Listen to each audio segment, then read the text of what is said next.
नमस्कार दोस्तों, आज हम लोग देखेंगे एग्जॉस्ट फैन। जो कोच में एग्जॉस्ट फैन लगा होता है तो एग्जॉस्ट फैन का लगा कहाँ होता है, पहले वो देखते हैं एग्जॉस्ट फैन है कहाँ। तो सबसे पहले देखिए, ये एग्जॉस्ट फैन यहाँ पे लगा होता है लैट्रिन के पास। ये एग्जॉस्ट फैन होता है, ये लैट्रिन के पास एक एग्जॉस्ट होता है, उसका डबल शाफ्ट होता है और दोनों लैट्रिन के सेंटर में लगा होता है। और दोनों लैट्रिन की जो बदबू होती है उसको खींच के बाहर कोच के बाहर थ्रो करता है छत के ऊपर तरफ। ठीक है, ये लगा होता है। इसके जब देखेंगे तो ये गैलरी के जस्ट ऊपर यहाँ लगा होता है और इसका ग्रिल बाहर की तरफ होता है। ये दोनों खींच के लैट्रिन की बदबू को और बाहर करता है। ठीक है, अब ये चलता है 3 फेज से। तो चलता है दो चीज़ों से, एक तो चलता है 415 वोल्ट से एसी से, और जो से कंट्रोलिंग है 110 वोल्ट डीसी है। देखिए, इसमें आपको अलग अलग कोचों में थोड़ा चेंजिंग मिलेगा। कुछ कोचों में क्या किया, एग्जॉस्ट को अलग से एमसीबी दे रखा है एक्स्ट्रा अलग से, उसी के द्वारा ऑन ऑफ होगा। कुछ कोचों में आपको सीपीयू के थ्रू आपकी सप्लाई दिया होगा। सीपीयू के थ्रू जो दूसरा ब्लोअर की इंडिकेशन की सप्लाई दिया है ना, उसमें क्या परमानेंट सप्लाई निकलता रहता है, तो उसके द्वारा दे देता है। तो अभी हम बात करते हैं एमसीबी वाले, जिस कोच में एमसीबी लगा है। तो देखेंगे यहाँ पे एग्जॉस्ट के लिए एमसीबी लगा हुआ है। तो देखेंगे एग्जॉस्ट फैन के लिए यहाँ से एमसीबी लगा हुआ है। ठीक है, तो अब इसके द्वारा क्या होता है कि ये डायरेक्ट सीधा यहाँ से 110 वोल्ट डीसी नेगेटिव पॉजिटिव इस कॉन्टेक्टर को मिल जाता है। K29 कॉन्टेक्टर होता है और कॉन्टेक्टर ऑन हो जाता है। ठीक, अब जब यहाँ से अगर दूसरी जो कनेक्शन होता है कुछ कोच में मिलेगा आपको, पहले वाले कोच में या नए कोच में जिसमें एमसीबी नहीं लगा है, अगर सीपीयू के द्वारा है तो निगेटिव तो कॉमन रहता है, निगेटिव उसको मिल जाता है। जैसे सीपीयू ऑन करेंगे, जैसे ब्लोअर आपका ऑन होगा, वैसे यहाँ से एक सप्लाई निकल जाती है।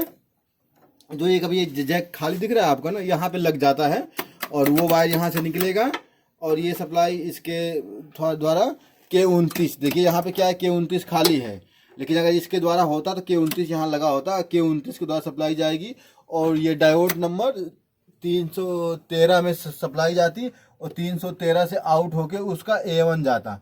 अब वो पोजीशन में यहाँ से क्यों जाता, क्योंकि अगर सीपीयू इनपुट कभी खराब हो जाता तो जो K27 की सप्लाई जो एनसी के द्वारा ब्लोअर को ऑन कराती, उसी सप्लाई के द्वारा K29 भी ऑन हो जाता। तो लेकिन इसमें ये सप्लाई नहीं है। अगर जिसमें सीपीयू के द्वारा कनेक्शन रहेगा, उससे यहाँ सीपीयू से निकलेगा, वो K29 में जाएगा और K29 से निकल के वागन नंबर 313 से होके इसको जाएगा। यहाँ पे फायदा ये है कि ये जो डायोड है ये सिंगल वे है, इधर की सप्लाई इधर नहीं, इधर की सप्लाई इधर नहीं जा सकती, लेकिन इधर की सप्लाई इधर आ सकती है। तो इसलिए इसके, लेकिन इसमें ये नहीं है। तो इस तरह से कॉन्टेक्टर ऑन है। अब इसके जो 3 फेस ऑन होता है तो वो ऑन होता है, देखिए यहाँ पे देखेंगे 3 फेस ऑन होता है तो F15 एमसीबी से। तो F15 एमसीबी को जैसे ही ऑन करेंगे वैसे ही इसका जो 3 फेस है डायरेक्ट कॉन्टेक्टर के ऊपर चला जाएगा। ठीक है, ये इनपुट है, इस इनपुट में आ जाएगा। और जब ये इनपुट आउट, यहाँ से जब सप्लाई निकली कॉन्टेक्टर ऑन हो जाएगा तो यहाँ से आउट होगा। जब यहाँ से जो सप्लाई आउट होगा तो वो देखेंगे यहाँ पे वागो नंबर पे।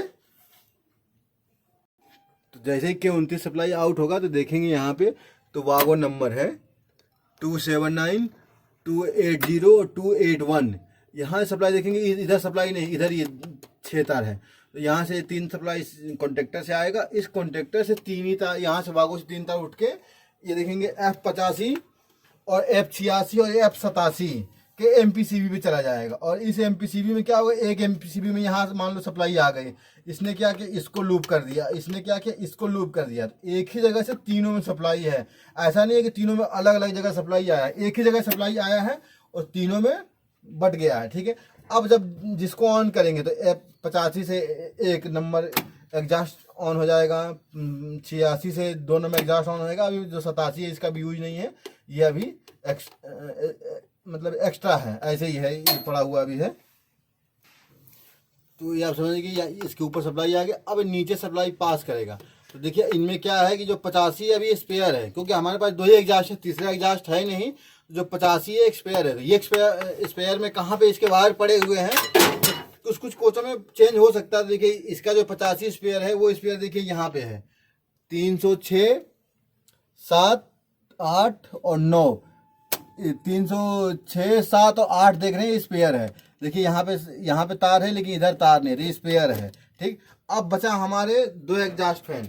तो 86 से 1 नंबर चलता है और 87 से 2 नंबर चलता है। अब पूछेंगे इसका वायर कहाँ पे है, तो 86 का जो वायर है देखिए यहाँ पे, यहाँ से वायर नंबर चालू होता है 350, थोड़ा जूम, हाँ देखो 350, 51, 52, 53 और 54 जो है ये अर्थिंग का तार है। जो 87 का वायर चालू होगा वो देखिए यहाँ से 55, 56, 57 से चालू होगा, और जो 58 है वो अर्थिंग का तार है। तो ये दो एग्जास्ट अभी काम कर रहे हैं, सर्किट में है। और जो एक एग्जास्ट का एमपीसीबी है ये स्पेयर में है, या और इसके ये वायर यहाँ पे पड़ा हुआ है, ठीक है। तो इस तरह से एग्जास्ट काम करता है, ठीक है। अगर एग्जास्ट भी कोई उल्टा चल रहा तो उसको 3 फेज आप कहीं से भी बदल सकते हैं, यहाँ से बदल सकते हैं, यहाँ से भी बदल देंगे तो दोनों का चेंज होगा। अगर एक चल रहा है तो अब यहाँ से बदल लेंगे नीचे से तो सही हो जाएगा। तो इस तरह से एग्जास्ट काम करता है, ठीक है।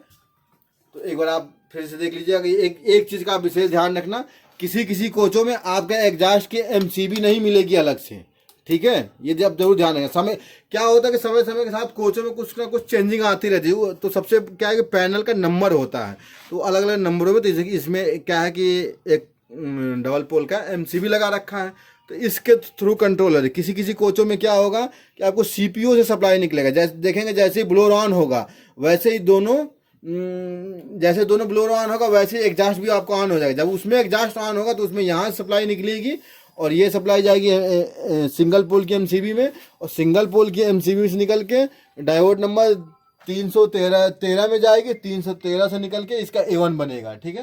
तो इस तरह से इसके सर्किट होता है। तो वीडियो अच्छा लगे तो लाइक और सब्सक्राइब और कमेंट करें। अगर कुछ ऐसा ना समझ में आए तो कमेंट करेंगे, बताएंगे उसमें।